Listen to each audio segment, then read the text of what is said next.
Gure 12 urteko haurra eskolan eta lagun artean oso hotzana da.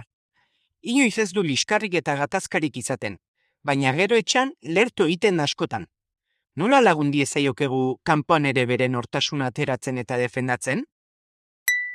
Askotan, egunean zehar eutsi eta egokitu egiten gara, baina etxera iristean tentzio askatzen dugu. Aurrek ere horrela jokatzen dute.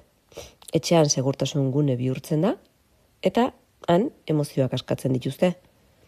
Hitzak falta direlako eta kudeatzeko tresna oraindik ez dituztelako, baina batzutan modu bortitzean. Ez da aurrak bi aurpegi dituela, ez da etxean zerbait gaizki dagoen seinale ere. Aitzitik, emozioak askatzea osasuntsua da, eta hori kudeatzen ikas daiteke. Gure ereduak garrantzi handia du.